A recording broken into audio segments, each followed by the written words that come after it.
உங்க அண்ணன் இந்த ஸ்டாலின் கொடுக்க போற கூப்பன் எவ்வளவு? ஆ? 8000. கரெக்டா? மகளிர்லாம் இப்பவே வீட்டுக்கு என்ன புது பொருள் வாங்கலாம்னு டிஸ்கஸ் பண்ண ஆரம்பிச்சுட்டாங்க இல்லையா? எவ்வளவு? இந்த கூப்பனை வச்சு உங்களுக்கு தேவைப்படுகிற வீட்டு உபயோக பொருளை புதுசாகவும் வாங்கிக்கலாம், இல்லைன்னா பழைய பொருளையும் பண்ணி புது பொருளை வாங்கிக்கலாம். உங்களுக்கு பிடிச்ச கடையில் உங்களுக்கு பிடிச்ச பிராண்டை வாங்கிக்கலாம்.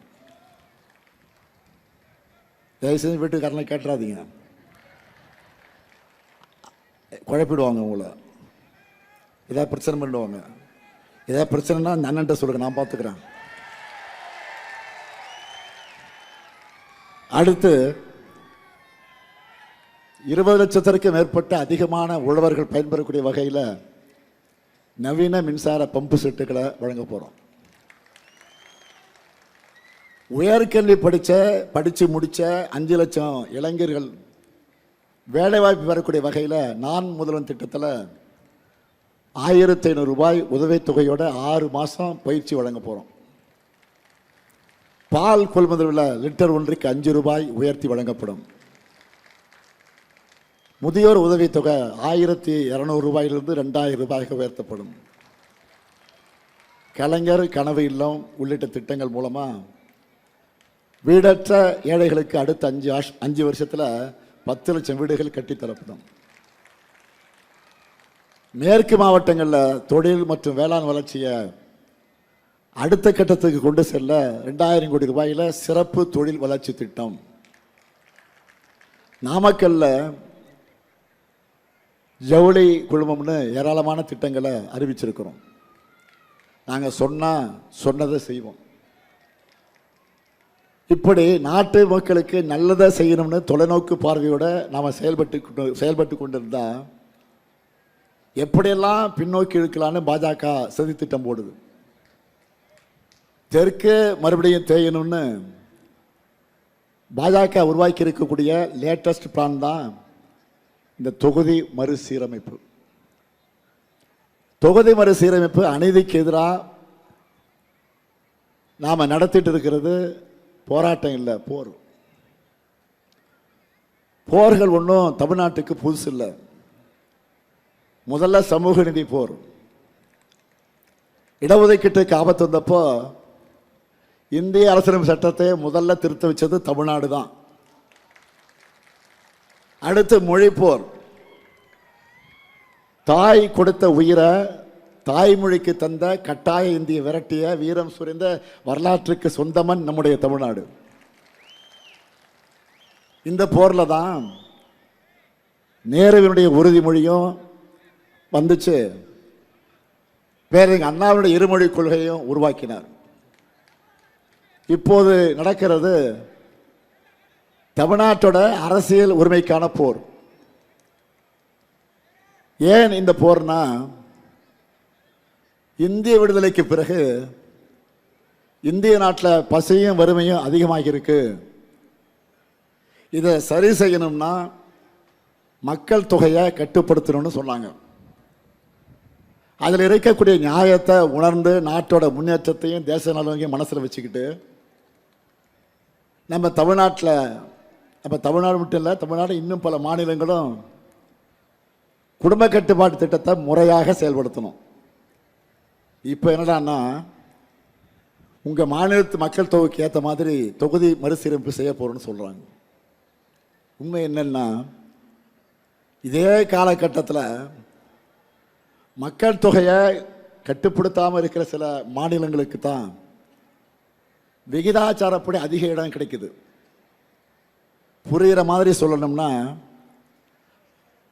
1971 சென்சஸ் படி தமிழ்நாட்டுடைய மக்கள் தொகை 1971 தமிழ்நாட்டினுடைய சென்சஸ் படி தமிழ்நாட்டுடைய மக்கள் தொகை 4 கோடி. உத்தரப்பிரதேசத்துடைய மக்கள் தொகை 8 கோடி.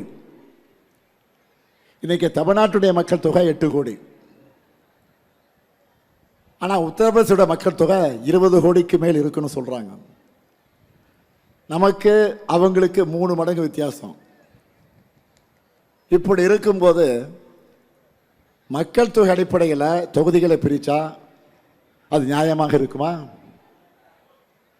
இதை உணர்ந்து தான் இந்திரா காந்தி அவர்களும் வாஜ்பாய் அவர்களும் தொகுதி மறுசீரமைப்பு முடிவை தள்ளி போட்டாங்க. இந்த திட்டத்தை இவ்வளவு அவசரமாக மோடி செய்ய வேண்டிய ரகசியம் என்ன? இப்படி ஒரு அநீதி நடந்தால் நாடாளுமன்றத்தில் தமிழ்நாட்டுடைய குரல் வலுவிழந்துவிடும். நம்முடைய எம்பிக்களுக்கு பவர் இல்லை, எம்பிக்கள் பவரே இல்லை. டெல்லி அதிகார வரைக்கும் தமிழ்நாட்டை பற்றி சிந்திக்குமா? நமக்கு எந்த திட்டமாவது கிடைக்குமா?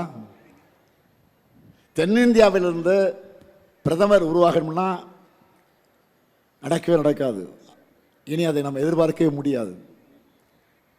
சொந்த நாட்டுக்குள்ளேயே தமிழ்நாட்டு மக்கள் 2ஆம் தர குடிமகளாக மாற்றப்படக்கூடியதை அனுமதிக்கலாமா? இந்த ஆபத்து தான் தொகுதி மறுசீரமைப்பு. நம்ம என்ன கேட்கிறோம்? கூட்டாட்சி தத்துவத்தை ஒழிக்க நினைக்காதீங்க.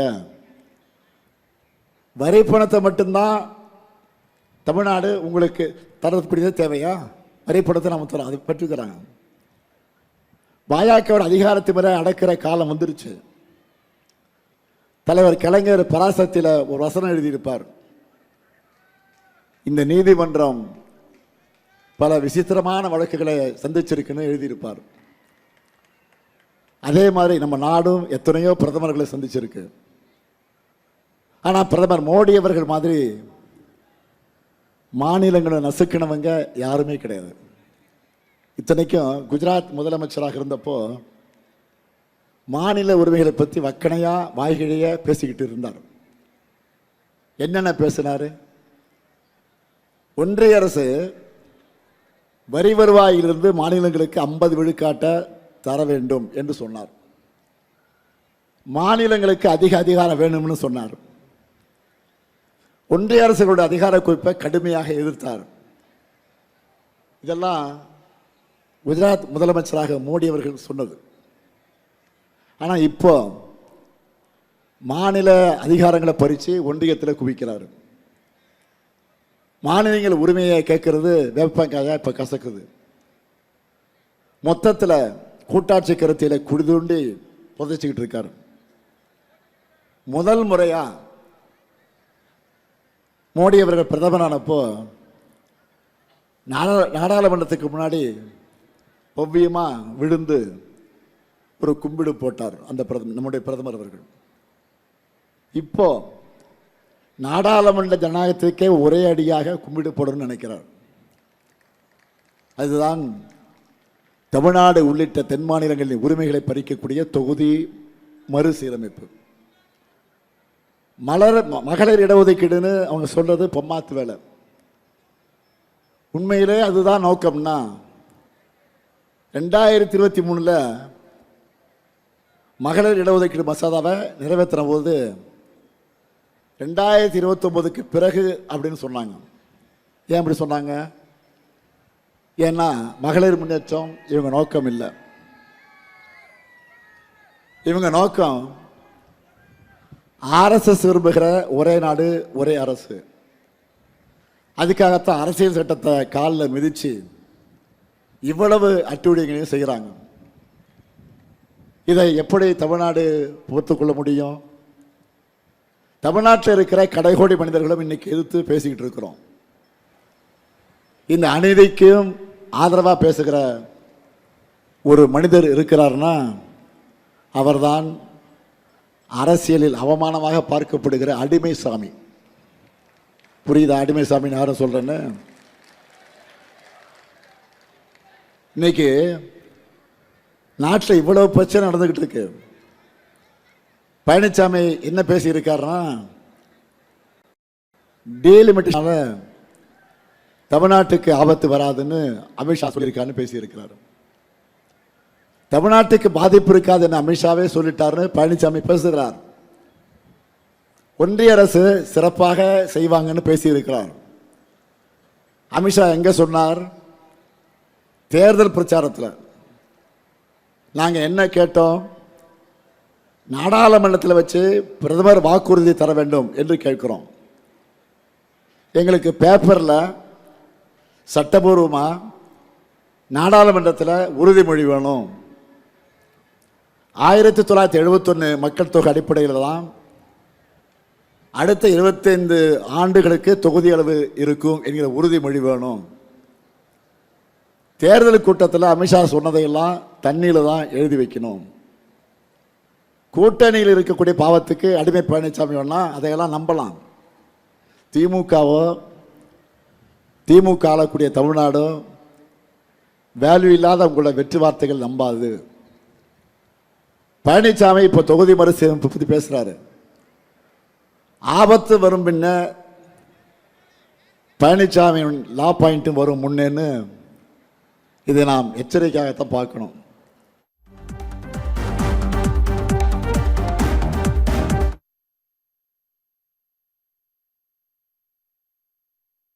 அடிக்கணும். டபுள் இன்ஜின் டப்பா இன்ஜின்னு சொல்லிக்கிட்டு டெல்லியோட ரிமோட் கண்ட்ரோலுக்கு அடிமைகள் தமிழ்நாட்டில் ஆடக்கூடாது. அதுக்காகத்தான் ராசிபுரத்தில் மதிவேந்தன் அவர்களுக்கும் திருச்செங்கோட்டில் ஈஸ்வரன் அவர்களுக்கும் நாமக்கல்ல ராணி அவர்களுக்கும் சேந்தமங்கலத்தில் பூமலர் அவர்களுக்கும் குமாரபாளையத்தில் எஸ் பாலு அவர்களுக்கும் பரமத்தி வேலூரில் மூர்த்தி அவர்களுக்கும் உதயசூரியன் சின்னத்தில் வாக்களிக்கணும்னு கேட்டுக்கிறேன். தமிழ்நாடு முழுக்க முட்டை சப்ளைலாம் நாமக்கல் தான் இல்லையா? அப்படிப்பட்ட நீங்கள் என்டிஏ தமிழ்நாட்டுக்கு விரோதமான கூட்டணிக்கு நாமக்கல்ல பெரிய முட்டையா போட்டு அனுப்பணும். மீண்டும் சொல்றேன், தமிழ்நாடு அணியா டெல்லி அணியா என்ற இந்த ஜனநாயக போரில் அரசியல் வெறுப்புகளுக்கு அப்பாற்பட்டு நம்முடைய தாய் தமிழ்நாட்டை காக்க அனைவரும் திமுக தலைமையிலான மதச்சார்பற்ற கூட்டணியை ஆதரிக்க வேண்டும் என்று கலைஞரின் மகனா கேட்கிறேன். அடுத்து அமையவுள்ள நம்ம திராவிட மாடல் 2.0 ஆட்சியில் எங்கள் சாதனைகளை நாங்களே முறியடிப்போம். இது உங்களுக்கு நான் தரக்கூடிய கேரண்டி, ஸ்டாலின் தரக்கூடிய கேரண்டி. நல்லாட்சி தொடர்ந்திட ஆதரிப்பீர் மதச்சார்பற்ற முற்போக்கு கூட்டணி வேட்பாளர்கள் என்று கேட்டு வெல்வோம் ஒன்றாக, வெல்வோம் ஒன்றாக, வெல்வோம் ஒன்றாக. நன்றி, வணக்கம்.